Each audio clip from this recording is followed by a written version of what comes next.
जय श्री राधे, जय श्री कृष्णा। श्री सद्गुरुवे नमः, श्री राधा कृष्णाभ्याम नमः। आज के इस प्रसंग में ब्रह्म मुहूर्त के बारे में, ब्रह्म मुहूर्त में उठने की परंपरा पहले से है और क्यों है, पहले जानेंगे। ब्रह्म मुहूर्त है क्या? रात्रि के अंतिम प्रहर को ब्रह्म मुहूर्त कहते हैं। हमारे ऋषि मुनियों ने इस मुहूर्त का विशेष महत्व बताया है। उसके अनुसार यह समय निद्रा त्याग के लिए सर्वोत्तम है। ब्रह्म मुहूर्त में उठने से क्या फायदे होते हैं? इससे हमारा सौंदर्य, बल, विद्या, बुद्धि और स्वाध्याय की प्राप्ति होती है। स्वास्थ्य की प्राप्ति होती है, स्वाध्याय नहीं। सूर्योदय से 4 घड़ी लगभग 1.5 घंटे पूर्व ब्रह्म मुहूर्त में ही जग जाना चाहिए। इस समय सोना शास्त्र के अनुसार निषिद्ध माना जाता है। ब्रह्म का मतलब होता है परम तत्व या परमात्मा। मुहूर्त का मतलब होता है अनुकूल समय। रात्रि का अंतिम जो प्रहर होता है अर्थात 4 से 5:30 बजे का जो समय होता है, ब्रह्म मुहूर्त कहलाता है। ब्रह्म मुहूर्ते या निद्रा सा पुण्य क्षय कारिणी है। ब्रह्म मुहूर्त की निद्रा पुण्य का क्षय करने वाली होती है। सिख धर्म में भी इस समय के लिए बेहद सुंदर नाम है, अमृत वेला कहते हैं, जिसके द्वारा इस समय का महत्व स्वयं में ही साबित हो जाता है। ईश्वर भक्ति के लिए महत्व स्वयं ही साबित हो जाता है। ईश्वर भक्ति के लिए सर्वश्रेष्ठ समय होता है ये। इस समय क्या होता है, उठने से मनुष्य का सौंदर्य, लक्ष्मी, बुद्धि, स्वास्थ्य आदि प्राप्त होती है और मन क्या होता है, शांत रहता है। सब मन जो है बहुत जरूरी है, मन को शांत रखना। तो इस समय मन शांत रहता है और तन क्या होता है, पवित्र होता है। ब्रह्म मुहूर्त में उठना हमारे जीवन के लिए बहुत ही लाभकारी भी होता है। इससे हमारा शरीर स्वस्थ रहता है।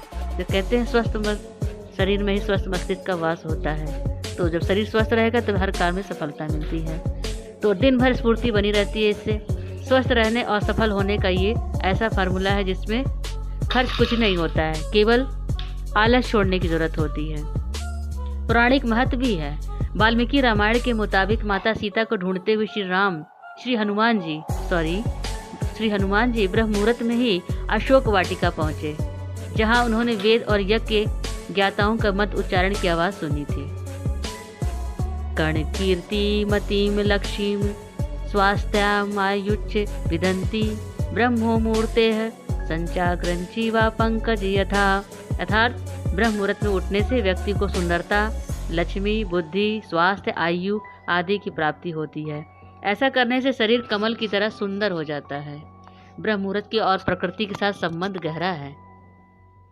इस समय क्या होता है, प्रकृति में जो भी पशु पक्षी हैं सब जाग जाते हैं, मधुर कलरव शुरू हो जाता है, कमल फूल भी खिल उठते हैं, मुर्गे बांग देने लग जाते हैं।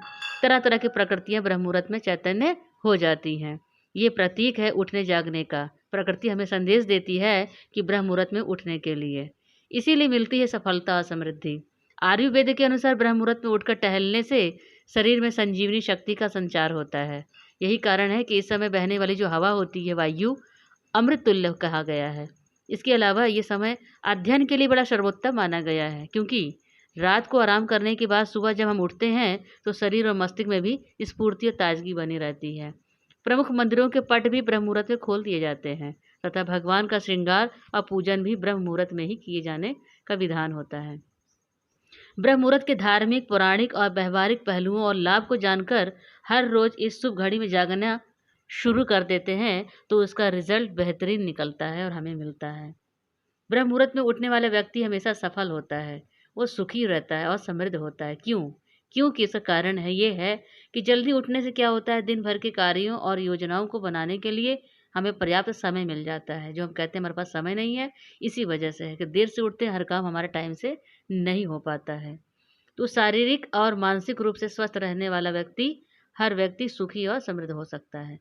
कारण वह है जो काम करता है उसमें उसकी प्रगति होती है। विद्यार्थी अगर परीक्षा में सफल रहता है, नौकरी करने वाला बॉस भी खुश रहता है, बिजनेस करने के वाले लोग भी अच्छी कमाई कर लेते हैं।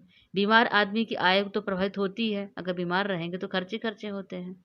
जब स्वास्थ्य नहीं सही रहेगा तो कोई काम सही से नहीं हो पाता, उल्टे खर्चे बढ़ जाते हैं बीमार होने से। सफलता उसी कदम चूमती है जो समय का सदुपयोग करता है। इसलिए समय की पहिया तो वही अपने समय से हिसाब चल रहा है, समय के हिसाब से हमें चलना होता है। अतः स्वस्थ और सफल रहना है तो ब्रह्म मुहूर्त में उठना पड़ता है।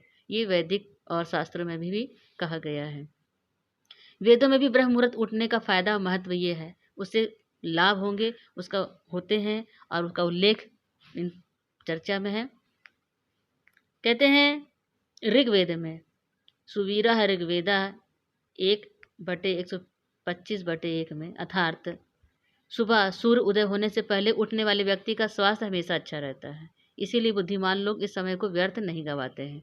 सुबह जल्दी उठने वाला व्यक्ति हमेशा स्वस्थ रहता है, सुखी रहता है, ताकत वाला और दीर्घायु होता है।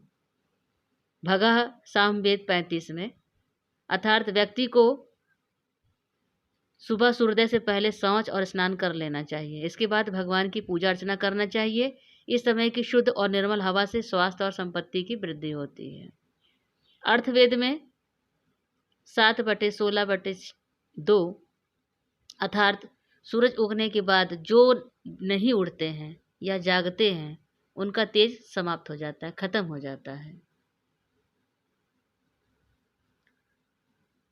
व्यवहारिक महत्व भी है।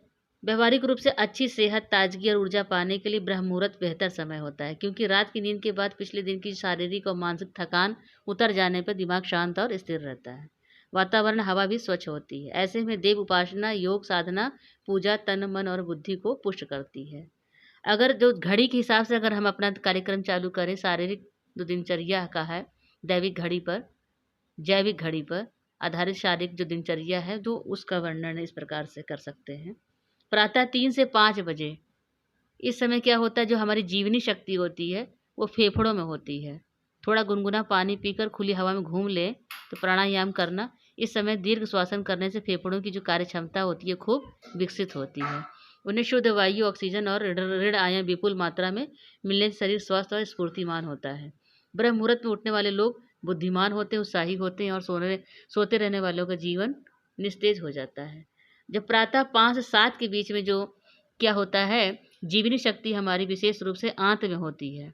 प्रातः जागरण से लेकर के सुबह 7 बजे के बीच मल त्याग स्नान कर लेना चाहिए।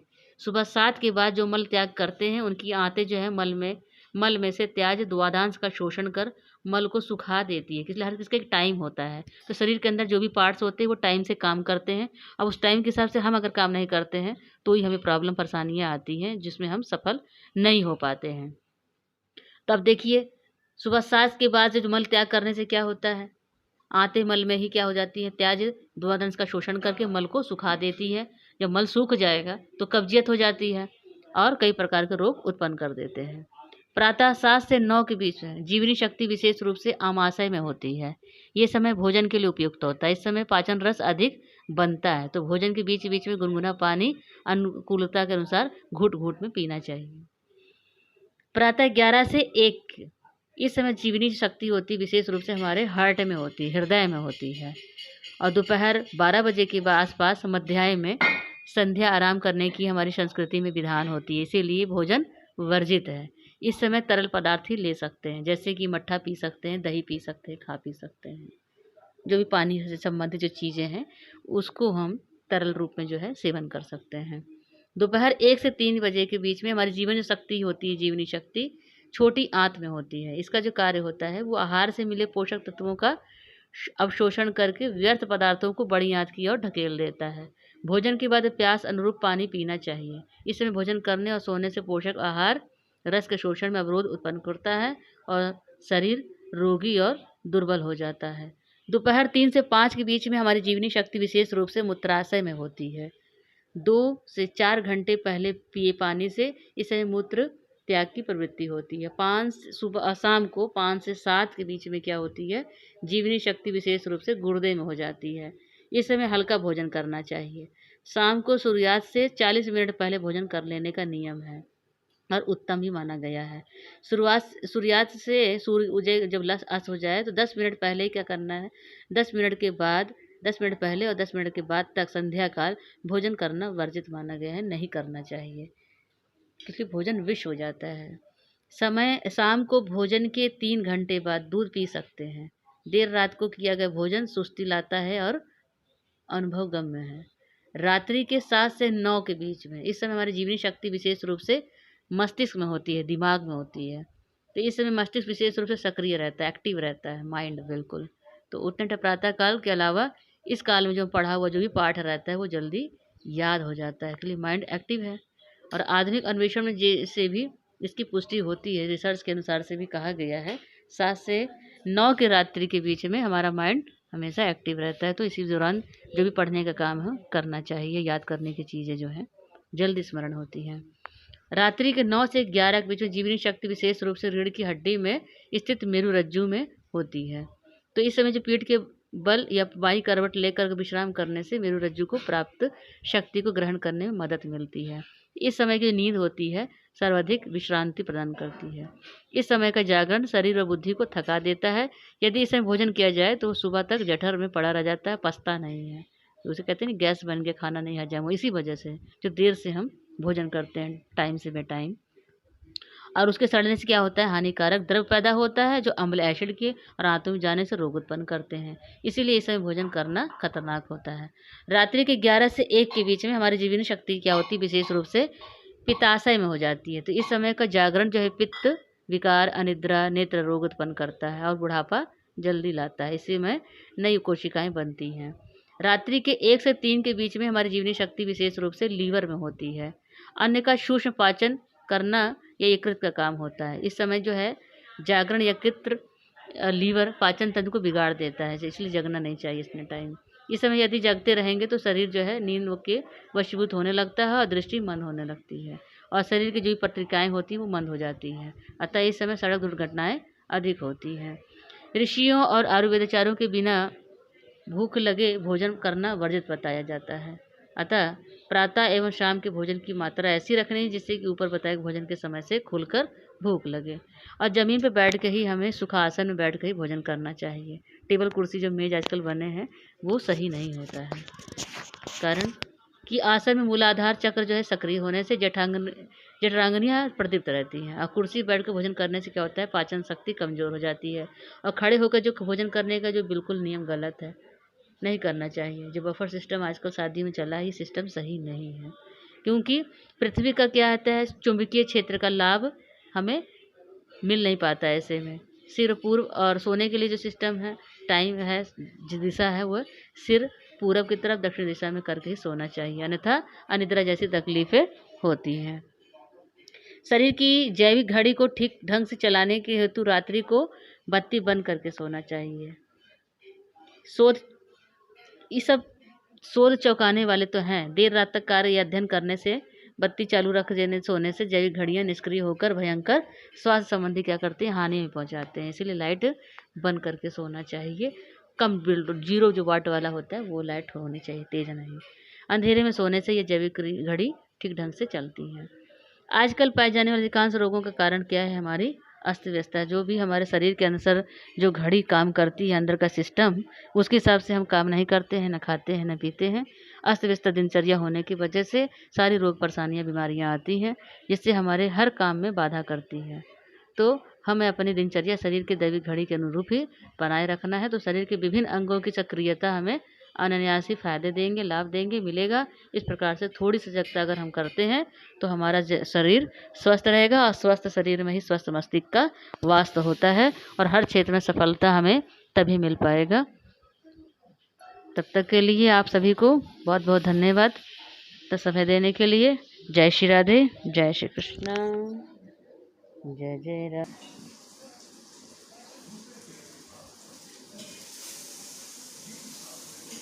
जय जय राधा जय रमन।